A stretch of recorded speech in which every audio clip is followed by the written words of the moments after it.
رب أسر إنك لا تخلف الميعاد. إن الحمد لله نحمده ونستعينه ونستغفره ونعوذ بالله من شرور أنفسنا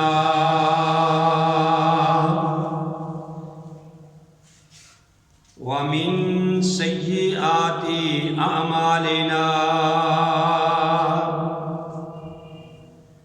من يهده الله فلا مضل له ومن يضلل فلا هادي له وأشهد أن لا إله إلا الله وحده لا شريك له وأشهد أن محمدا عبده ورسوله. يا أيها الذين آمنوا اتقوا الله حق تقاته ولا تموتن إلا وأنتم مسلمون.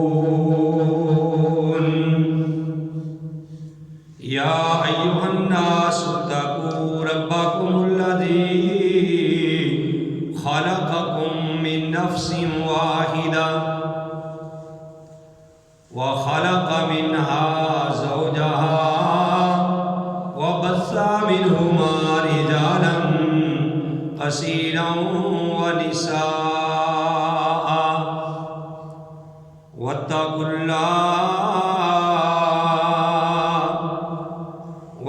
الله الذي تساءلون به والأرحام إن الله كان عليكم رقيبا.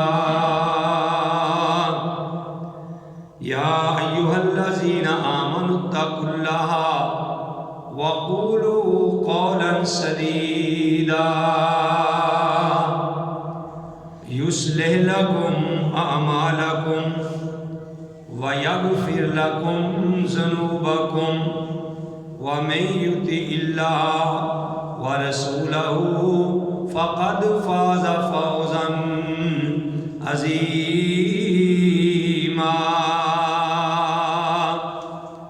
أما بعد فإن خير الحديث كتاب الله وخير الهدي هدي محمد صلى الله عليه وآله وسلم وشر الأمور محدثاتها وكل محدثة بدعة وكل بدعة ضلالة وكل ضلالة في النار. أعوذ بالله السميع العليم من الشيطان الرجيم. بسم الله الرحمن الرحيم.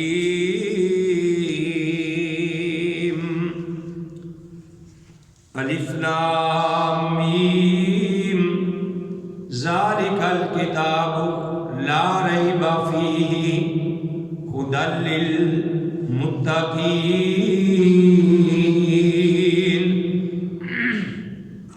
الذين يؤمنون بالغيب ويقيمون الصلاة ومما رزقناهم ينفقون والذين يؤمنون بما أنزل إليك وما أنزل من قبلك وبالآخرة هم يوقنون أولئك على هدى من ربهم وأولئك هم المفلحون. یہ کتاب نہیں شک اس میں کوئی بھی، یہ ہدایت دیتی ہے ڈرنے والوں کو، وہ لوگ جو غائب پہ ایمان لاتے ہیں اور نماز قائم کرتے ہیں، اور جو اے نبی آپ کی طرف اتارا گیا اس کے اوپر ایمان لاتے ہیں، اور جو ہم نے دیا ان کو اس میں سے وہ خرچ کرتے ہیں، اور اے نبی جو آپ سے پہلے کتابیں نازل کی گئی ان پہ بھی وہ ایمان لاتے ہیں، اور آخرت کے اوپر وہ یقین رکھتے ہیں، یہی لوگ جو ہیں وہ ہدایت پر ہیں اپنے رب کی طرف سے، اور وہی لوگ کامیاب ہونے والے ہیں۔ یتیم شکور جواد کریم، یتیم شکور جواد کریم، حریص علیکم رؤوف رحیم، رسول امین خلیل کلیم، خطیب فصیح طبیب حکیم، مزمل مدثر معلی مقام، رسول خدا پہ لاکھوں سلام۔ ہر قسم کی حمد و ثنا اللہ وحدہ لا شریک کی ذات پاک کے لیے، وہ اللہ جو ساری کائنات کا خالق، مالک اور رازق ہے۔ حمد و ثنا کے بعد لاکھوں اور کروڑوں درود و سلام امام الانبیاء، امام القبلتین، امام الثقلین، امام الحرمین، سید القونین، خواجہ بدر و حنین، حبیب خدا، نور الاولا، نبی مکرم، اشرف الانبیاء، محبوب کل، ختم الرسل، ہادی سبل، امام اعظم، مرشد اعظم، رہبر اعظم، نذیر اعظم، بشیر اعظم، خیر الورا، حبیب کبریا، والی بطحا، نور الہدا، شمس الضحیٰ، بدر الدجا، ساقی کوثر، نبی حرمین، قاب قوسین او ادنا، آمنہ کے لال، عبداللہ کے در یتیم، ساری کائنات کے سردار محمد رسول اللہ صلی اللہ علیہ وآلہ وسلم کی ذات گرامی پہ۔ محترم حضرات، اس طرح کہ آپ کے علم میں ہے کہ اللہ کی توفیق سے سورہ البقرہ اس کا ہم نے ترجمہ اور تفسیر شروع کی ہے۔ پچھلے جمعۃ المبارک کے خطبہ کے اندر آپ نے یہ بات سنی کہ ذالک الکتاب لا ریب فیہ،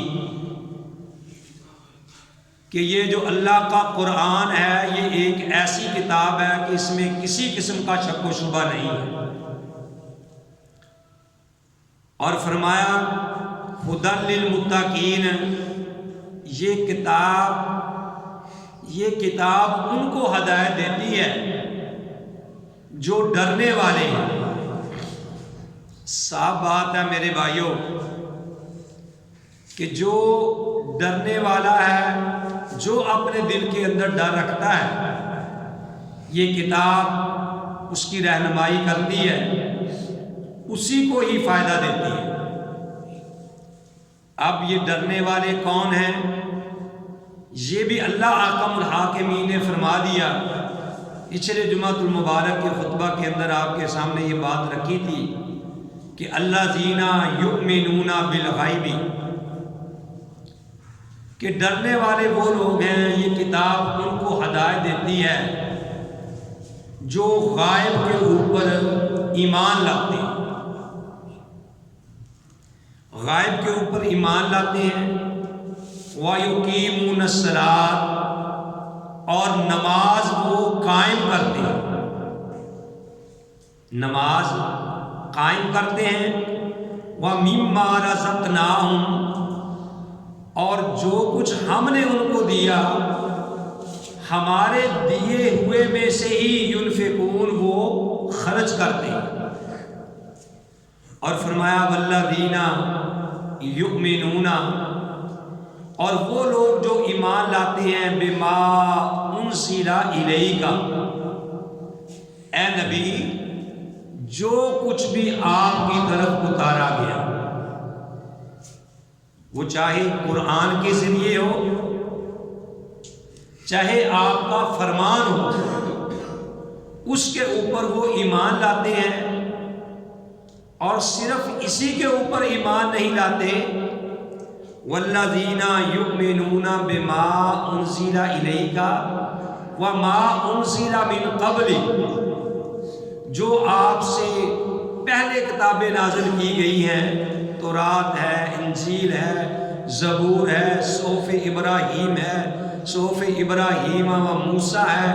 جتنی بھی کتابیں اللہ کی طرف سے نازل ہوئی ہیں، چاہے وہ صحیفوں کی شکل میں ہوئی ہیں یا کتابوں کی شکل میں ہوئی ہیں، وہ اس کے اوپر ایمان لاتے ہیں۔ فرمایا بالآخرات یوقنون، اور آخرت کے اوپر ان کا یقین ہے۔ تو میرے بھائیوں، اللہ احکم الحاکمین نے ان لوگوں کی صفات یہاں بیان کی جن کو یہ کتاب ہدایت دیتی ہے، جو ڈرنے والے ہیں، جو ایمان والے ہیں۔ اللہ نے پہلی بات کہی کہ الذین یؤمنون بالغیب،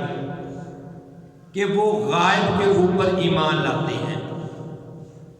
فرشتوں کو دیکھا نہیں۔ الحمدللہ ایمان والوں کا یہ ایمان ہے کہ اللہ کے فرشتے ہیں، جبریل ہے، عزرائیل ہے، اسرافیل ہے، میکائیل ہے، مالک ہے، جتنے بھی اللہ کے فرشتے ہیں وہ برحق ہیں، اللہ کی طرف سے نازل ہوتے ہیں، اللہ کی وہ مخلوق ہیں، اس کے اوپر وہ ایمان لاتے ہیں۔ اور فرمایا کہ وہ نماز کو قائم کرتے ہیں۔ میرے بھائیوں، ذرا ہم نے دیکھنا ہے کہ جن کو یہ کتاب ہدایت دیتی ہے اور جو اللہ سے ڈرنے والے ہیں، جو اللہ نے ان کی خوبیاں بیان کی ہیں، ہم نے اپنے آپ میں یہ دیکھتے جانا ہے کہ کیا ہمارے اندر یہ باتیں پائی جاتی ہیں۔ اگر تو وہ باتیں ہمارے اندر پائی جاتی ہیں تو آپ کہیں الحمدللہ، کہ اللہ تیرا شکر ہے کہ ہمارے اندر یہ خوبیاں پائی جاتی ہیں کہ ہم غائب پہ ایمان لاتے ہیں اور نماز کو قائم کرتے ہیں۔ تو بھائیو، نماز بندے کو پابندی کے ساتھ پڑھنی چاہیے، نماز کے بغیر گزارا نہیں۔ حضرت عمر رضی اللہ تعالی عنہ نے اپنے سپاہیوں کو، جب امیر المومنین انہوں نے جب یہ خلافت کا نظام سنبھالا، تو اپنے سپاہیوں کو یہ خط لکھ کے بھیجا تھا کہ لا حظ فی الاسلام لمن لا صلاۃ لہ، کہ بھئی اس آدمی کا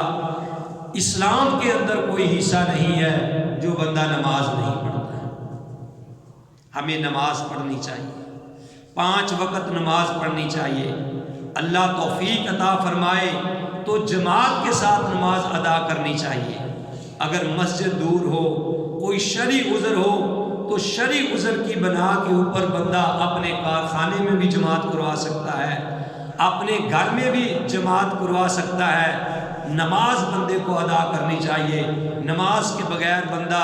اپنے آپ کو اگر مسلمان کہلواتا ہے تو میرے بھائیو اس کی یہ خام خیالی ہے، وہ اپنے آپ کو دھوکہ دے رہا ہے۔ اس لیے ہمیں نماز 5 وقت جو ہے وہ ادا کرنی چاہیے۔ کم از کم ہمیں فرضی نماز جو ہے اس کو ادا کرنا چاہیے۔ اگر ہم زیادہ نوافل نہیں پڑھ سکتے، اگر ہم تہجد نہیں پڑھ سکتے، اگر ہم زیادہ سے زیادہ سنن ادا نہیں کر سکتے، تو کم از کم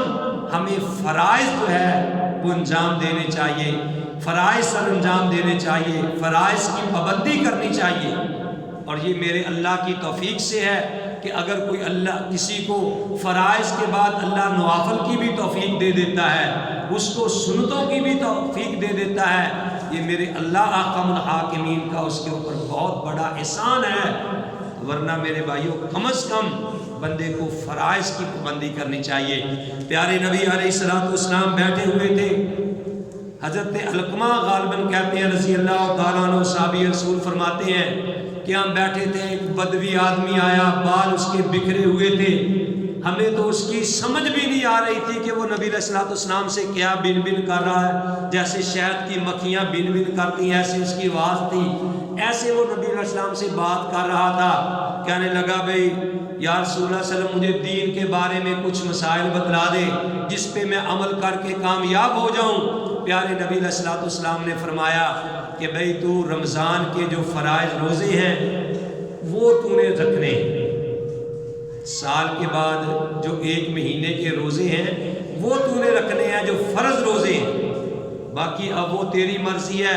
اگر تو نفل رکھنا چاہتا ہے تو تیری خوشی کی بات ہے، لیکن فرض روزے تو نے رکھنے ہیں۔ پھر اسی طرح آپ صلی اللہ علیہ وسلم نے فرمایا کہ زکوٰۃ دینی ہے، اگر اللہ نے مال دیا ہے زکوٰۃ اپنے مال میں سے 2.5% دینی ہے، لیکن اگر تو عام صدقہ استعراض کرے گا تو وہ تیری خوشی کی بات ہے، وہ تیری مرضی ہے۔ اسی طرح پیارے نبی علیہ الصلوۃ والسلام نے فرمایا کہ بھئی 5 وقت نماز ادا کرنی ہے، فرائض تو نے ادا کرنے ہیں، اگر تو نفلی نماز پڑھے گا تو وہ تیری خوشی ہے، وہ تیری مرضی ہے، اگر تو پڑھے گا تو تجھے اجر ملے گا، وہ تیری مرضی ہے۔ تو پیارے نبی علیہ الصلوۃ والسلام نے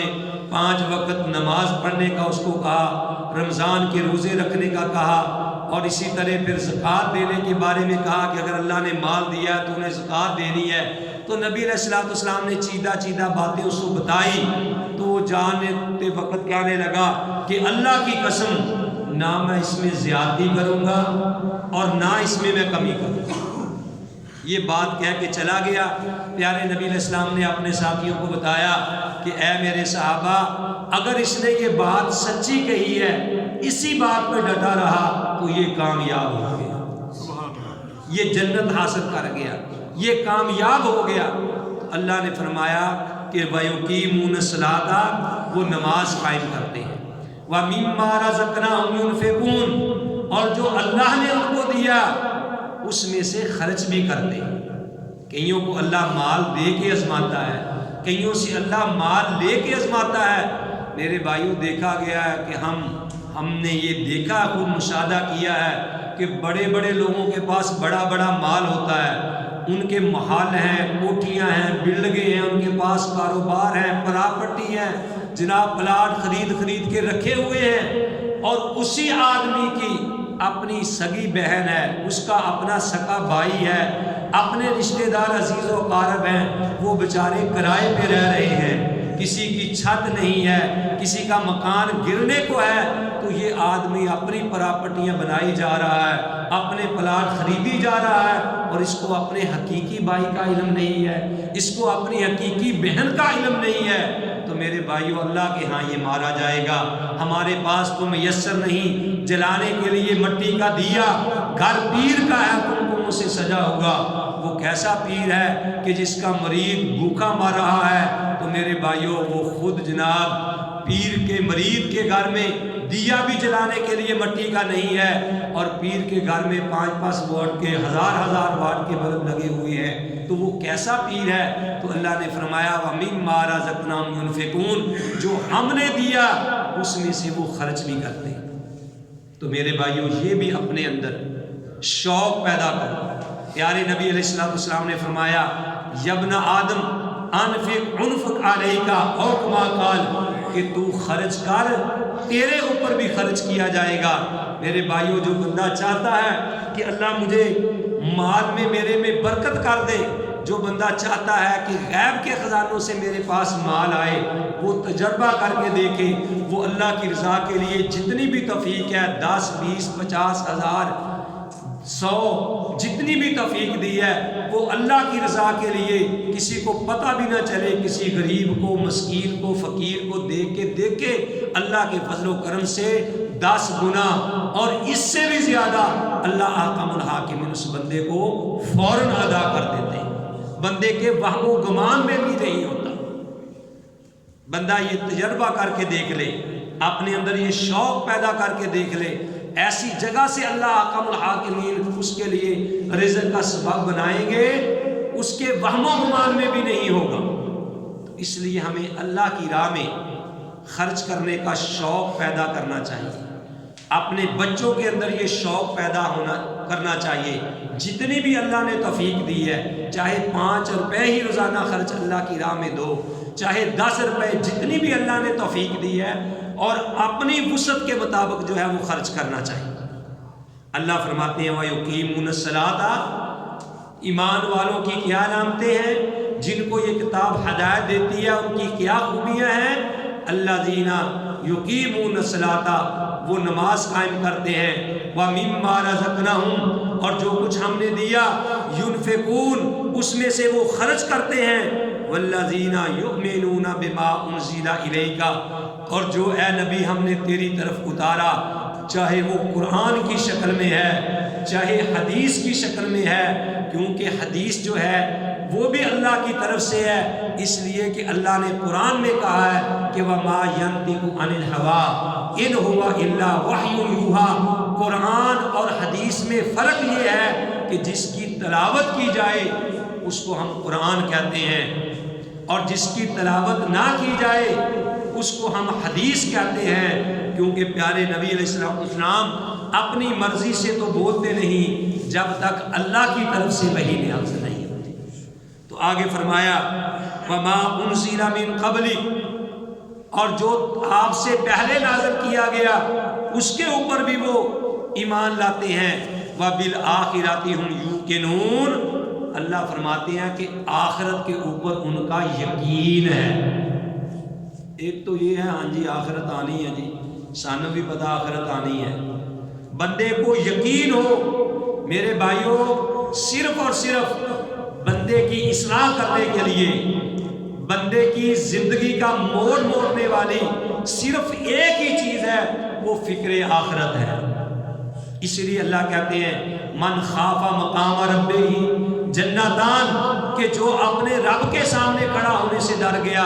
اللہ احکم الحاکمین اس کو 2 باغات عطا فرمائیں گے۔ اس وقت تک بندے کی اصلاح ہو ہی نہیں سکتی کہ جب تک بندے کے دل میں یہ بات پیدا نہ ہو کہ بھئی آخرت آنی ہے، میں نے اللہ کے سامنے کھڑا ہونا ہے، میری زندگی کی ویڈیو بن رہی ہے، میری حرکات و سکنات اللہ کے سامنے ہیں۔ آج کے دور میں اس کو سمجھنا تو کوئی مشکل بات ہے ہی نہیں۔ ہماری ویڈیو بنتی ہے، کوئی آنکھیں ادھر کو کرتا ہے، کوئی کسی کو اشارہ کرتا ہے، کوئی آنکھوں کا اشارہ کرتا ہے، کوئی کھانستا ہے، ہر چیز ہمارے سامنے آتی ہے۔ جب بندے کا یہ یقین ہو جائے تو میرے بھائیوں وہ کسی کے اوپر ظلم نہیں کرتا، وہ کسی کے اوپر زیادتی نہیں کرتا ہے، وہ کم تولتا نہیں ہے، وہ کم ناپتا نہیں ہے، وہ اپنے کاروبار میں جھوٹ نہیں بولتا، وہ جھوٹ بول کے سودا نہیں دیتا ہے، وہ بات کھری اور صاف کرتا ہے، اس کو پتہ ہے کہ میں نے اللہ کے ہاں اس کا جواب دینا ہے۔ اور جب تک یہ بندے کے دل میں بات نہ آئے، اس کو دنیا جہان کی کوئی چیز بھی اس بندے کی اصلاح نہیں کر سکتی۔ اصلاح کرنے والی بندے کی ایک ہی چیز ہے کہ میں نے دیکھو یہ ایک بندہ مجرم ہے، ہم چوری اگر کوئی جرم نہیں کرتا، وہ کس لیے نہیں کرتا، اس کو پتہ ہے میں پکڑا گیا، مارا جاؤں گا، جج کے سامنے پیش ہونا ہے، جیل ہے، جرمانہ ہو جائے گا، قید ہو جائے گی، ہاتھ گھڑی لگ جائے گی، تو اس لیے ہر بندہ ڈرتا ہے۔ اگر کسی کو کوئی ڈاری نہ ہو، اگر کسی کا یعنی کوئی جج، کوئی D S P, S P کسی کے سامنے پیش ہونا ہے، بندے کو اگر یہ ڈر نہ ہو تو کوئی بھی اپنی اصلاح نہیں کرتا، وہ اپنی من مرضیاں کرتا ہے، من مرضی سے جاتا ہے آتا ہے، جس کو چاہے قتل کر دے، جس کے اوپر چاہے ظلم کرے، جس کا حق کھا جائے، کیونکہ اس کو پتا ہے کہ کوئی ڈاری نہیں ہے، مجھے کسی نے پوچھنا ہی نہیں ہے۔ تو اسی طرح میرے بھائیوں، جو فکر آخرت اپنے اندر رکھتا ہے وہ اپنی اصلاح کر سکتا ہے، اپنی کاروباری اصلاح بھی وہی کر سکتا ہے، اپنے لین دین کے معاملے میں بھی اپنی اصلاح کر سکتا ہے، اپنے گھر کے معاملات کے اندر بھی وہ اپنی اصلاح کر سکتا ہے، اپنے غلاموں کے اندر، اپنے نوکروں کے اندر۔ اب دیکھیے کہ ایک آدمی، نبی علیہ السلام نے دیکھا کہ ایک آدمی بیل کے اوپر بیل کو لیے آ رہا ہے، تو جب وہ نبی علیہ السلام کے پاس آیا تو بیل نے رونا شروع کر دیا، بیل کی آنکھوں سے آنسو جاری ہو گئے۔ آپ نے فرمایا، ایک روایت میں ہے کہ اونٹ کے ساتھ ایسا ہوا، تو جب وہ جانور رونے لگا تو نبی علیہ السلام قریب گئے تو اس نے کہا، جانور نے بول کے کہا کہ یا رسول اللہ، میرا جو مالک ہے مجھ سے کام زیادہ لیتا ہے، اور کام مجھ سے زیادہ لیتا ہے، چارہ مجھے کم دیتا ہے۔ میں نے دیکھے ہیں بڑے بڑے ظالم، یہ اونٹ ریڑھی پہ جا رہے ہوتے ہیں، گدھا ریڑھی لیے جا رہے ہوتے ہیں، اور ان کو ایسے پیٹتے جاتے ہیں، جانور کو مارتے جاتے ہیں۔ میرے بھائیو، اگر یہ بات ہو کہ میں نے رب کے سامنے جا کے جواب دینا ہے، وہ کسی جانور کے اوپر بھی ظلم نہیں کرتا، وہ کسی جانور کے اوپر بھی ظلم نہیں کرتا، اس کو پتا ہے کہ میں نے رب کے سامنے صاف دینا ہے۔ آج ہم نے نوکر رکھے ہیں دکانوں پہ، ملازم رکھے ہیں دکانوں پہ، اللہ جانتا ہے کہ جانوروں کی طرح ان سے کام لیا جاتا ہے، ان کو پیٹا جاتا ہے، ان کو گالیاں دی جاتی ہیں، ان کو مارا جاتا ہے۔ بندہ سوچے کہ یار اللہ نے آزمائش کے لیے میرا اس کو نوکر بنا دیا ہے، اگر میرا بیٹا کسی کے ماتحت ہو، اگر وہ اس کو مارے، وہ اس کو پیٹے، تو میرے دل پہ کیا جائے گی؟ کیا وہ کسی کا بیٹا نہیں ہے؟ وہ کسی کا بچہ نہیں ہے؟ تو میرے بھائیوں، یہ ظلم زیادتیاں ہم اس لیے کرتے ہیں کہ فکر آخرت نہیں ہے۔ اگر فکر آخرت ہو تو ایسا نہ ہو۔ ایک صحابی ہے، اس نے اپنی لونڈی کے تھپڑ مارا، جب تھپڑ مارا اس کو احساس ہوا، نبی علیہ السلام کے پاس آیا، جب اس نے تھپڑ مارا نبی علیہ السلام کے پاس آیا، کہنے لگا یا رسول اللہ، میں نے لونڈی کے تھپڑ مارا ہے اور میں یہ چاہتا ہوں کہ کہیں اللہ مجھ سے پوچھ نہ لے، میں اس کے بدلے اس کو آزاد کرنا چاہتا ہوں۔ آپ نے اس لونڈی سے پوچھا، من انا، میں کون ہوں؟ اس نے کہا، انت رسول اللہ، آپ اللہ کے رسول ہیں۔ اس آپ نے پوچھا کہ این اللہ، اللہ کہاں ہے؟ لونڈی نے کہا، اللہ فی السماء، اللہ آسمانوں پہ ہے، اللہ اپنے عرش کے اوپر ہے۔ آپ نے اپنے صحابی کو کہا، اعتقھا فإنھا مؤمنہ، اس کو آزاد کر دے، یہ تو بیچاری مومنہ لونڈی ہے۔ تو اس کو ڈر پیدا ہو گیا کہ اللہ آخرت میں پوچھے نا، تو اس نے اس کو آزاد کر دیا۔ تو میرے بھائیوں، یہ چھوٹی چھوٹی باتیں ہیں اور یہ بہت بڑی باتیں ہیں، گہرائی والی باتیں ہیں۔ ہم صرف نماز، تسبیحات، روزے، حج، زکوٰۃ کو ہی یعنی دین سمجھتے ہیں۔ میں ہر جمعے میں یہ بات کہا کرتا ہوں کہ اللہ نے قرآن میں کہا کہ ادخلوا فی السلم کافہ، کہ تم اسلام کے اندر پورے کے پورے داخل ہو جاؤ۔ تو اللہ حکم الحاکمین فرماتے ہیں کہ وہ آخرت کے اوپر یقین رکھتے ہیں، اور آگے اللہ نے یہ 6 خوبیاں بیان فرمائی، اور بعد میں کہا اولئک علی ھدی من ربہم، یہی لوگ ہدایت والے ہیں، واولئک ھم المفلحون، اور یہی کامیاب ہونے والے ہیں۔ کس سے کامیاب ہونے والے ہیں؟ جہنم کی آگ سے بچ کے یہ جنت میں جانے والے ہیں۔ اللہ حکم الحاکمین سے دعا ہے کہ جو میں نے سنایا آپ بھائیوں نے سنا، اللہ سے دعا ہے کہ اللہ تعالی ہمارے اندر بھی یہ صفات پیدا کر دے، اور اللہ ہم سب کو جہنم کی آگ سے بچا کے جنت میں ہمارا داخلہ کر دے۔ وما علیہ الا البلاغ۔